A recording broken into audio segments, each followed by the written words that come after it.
সকালবেলা নাস্তার জন্য আবারও এরকম রুটি একটু ভেজে নিয়েছি।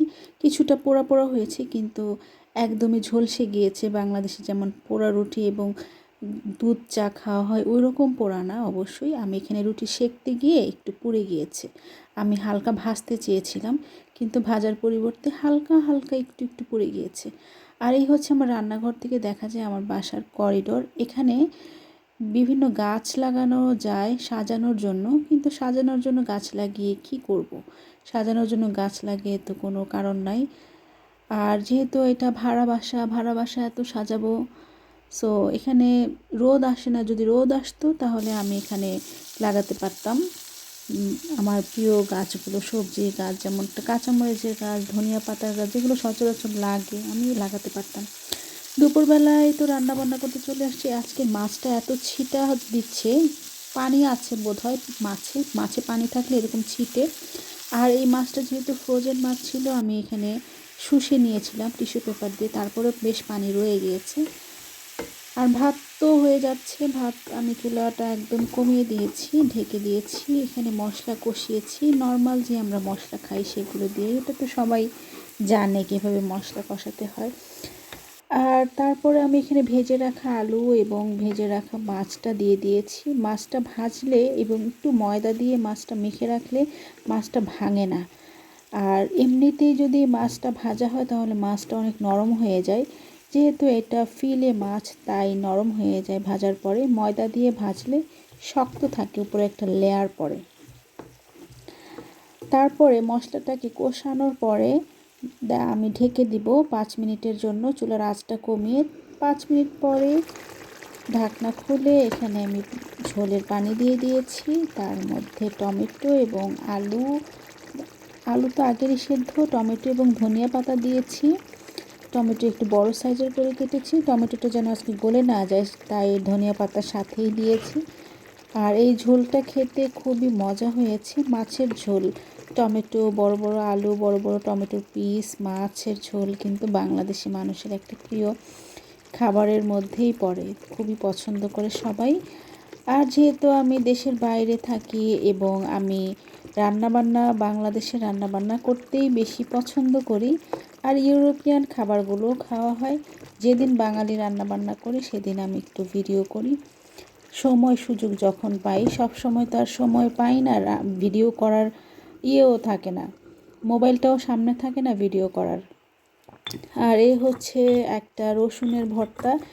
এই ভর্তাটা খেলে বাতের ব্যথা, কোমরের ব্যথা বাই বাই করতে বাধ্য হবে, কারণ এখানে রসুন অনেক বেশি দেওয়া হয়েছে। আর রসুন হচ্ছে বাত ব্যথার জন্য অনেক বেশি উপকারী। দেখবেন বাতের ব্যথা বা কোমরের ব্যথার রোগীদের এই রসুনের ভর্তাটা অনেক ভালো লাগে তাদের কাছে, কারণ রসুন হচ্ছে ব্যথার ঔষধ বলা চলে। এখানে রসুন, শুকনো মরিচ, ধনিয়া পাতা দিয়ে, পেঁয়াজ দিয়ে আমি ভর্তাটা বানিয়েছি। আমার কাছে ভালোই লেগেছে। বিকেলবেলা বাইরে গিয়েছি, এখানে যে কত রকমের খেজুর, টার্কিশ দোকানটাতে এত রকমের খেজুর, প্রায় 14-15 রকমের খেজুর। রমজান মাসে আরও অনেক খেজুর ছিল। রমজান মাসে আমরা একটা খেজুর খেয়েছিলাম, সেই খেজুরটা আমি খুঁজতেছি বাট পাচ্ছি না। সেই খেজুরের টেস্টটা একদম ডিফারেন্ট ছিল, এত মজার ছিল, খুব ক্রিমি টেক্সচার এবং খুবই মজার খেজুর। কোন দেশ থেকে আসছিল কে জানে। এখানে পেয়েছিলাম, ভাবছিলাম কেমন হবে, কিন্তু খেয়ে এত মজা পেয়েছি। এরপরে রোজা শেষ হয়ে যাওয়ার পরে আর সেটা পাইনি, আবার কবে আসবে কে জানে। আর এই দোকানটাতে কিন্তু মাছও নাই। আমরা যে মাছ কিনতাম ভাবছিলাম যে এখানে মাছ পাওয়া যায়, কিন্তু মাছ নাই এখানে, শুধু এখন মাংস পাওয়া যায়, হালাল মাংস। কী আর করা, আমার তো কেনাকাটা শেষ। আমার কিছু জিনিসের দরকার ছিল, আমি শরীফকে পাঠিয়েছি তুমি নিয়ে আসো, আমি বাইরে দাঁড়াই। আর বাইরে আজকে আবহাওয়াটা একটু গরম, ভ্যাপসা গরম, কিছুটা, একদম কিছুটা, খুবই বেশি না। সামনে গরমের সিজন আসলে আসতেছে, জুলাই মাসে অনেক গরম পড়বে। সবাই দেখলাম শপিং করে বাইরে চলে যাচ্ছে। আর আমার সামনে পুরনো পুরনো বিল্ডিংগুলো আমি দেখছি। এই বিল্ডিংগুলো কত শত বছর আগের, এগুলো কবে যে এরা রিনোভেট করে নতুন অ্যাপার্টমেন্ট বিল্ডিং করবে। আমার এই বিল্ডিংগুলো দেখতে দেখার চাইতে ওই নতুন যে বিল্ডিংগুলো হয় বারান্দাওয়ালা বাংলাদেশের বিল্ডিং, সেই বিল্ডিংগুলো আমার খুব ভালো লাগে, কারণ বারান্দা থাকে, বড় বড় বারান্দা।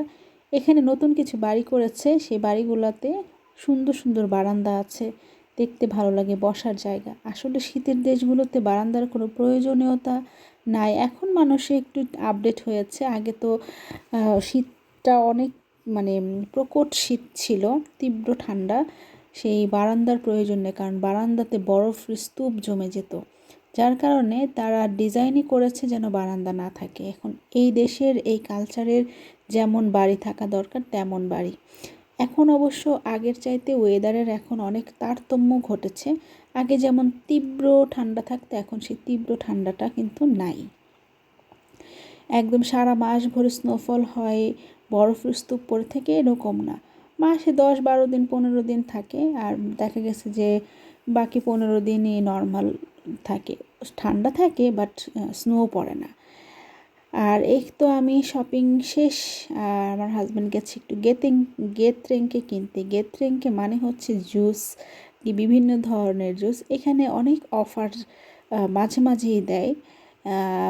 অ্যাপসটা ডাউনলোড করলে, ওই যে রিভি, তারপর লিডেল, এইগুলোর অ্যাপস ডাউনলোড করলে অনেক অফার মাঝে মাঝেই পাওয়া যায়, বেশিরভাগই পাওয়া যায়। আমার তো অফারে জিনিস কিনতে খুবই ভালো লাগে, আমি কিনি।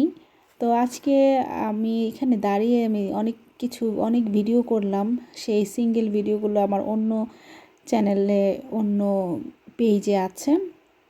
এখানে আমি কিছু হাউস বিল্ডিংয়ের কথা বলছিলাম, তারপর বলছিলাম ভাইটাল বিল্ডিংয়ের কথা, মানুষজন বাংলাদেশ থেকে এসে এখানে কি করতে পারে, তারা স্টুডেন্ট ভিসায় আসলে তারা কি করে, বা স্পাউস ভিসায় আসলে তাদের কতখানি সামনে এগিয়ে যেতে হয়।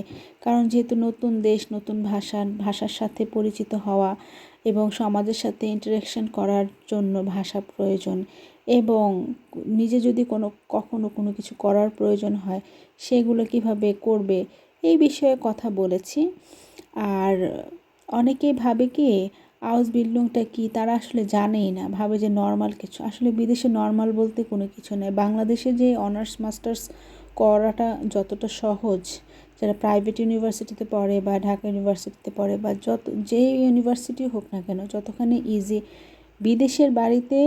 বিদেশের ইউনিভার্সিটিতে সেই পড়াশোনা করা অনেক অনেক ডিফিকাল্ট, কিন্তু অনেক ডিফিকাল্ট। কারণ সহজে পাশ করা যায় না, সহজে এত ভালো রেজাল্ট করা যায় না। আর যারা ভালো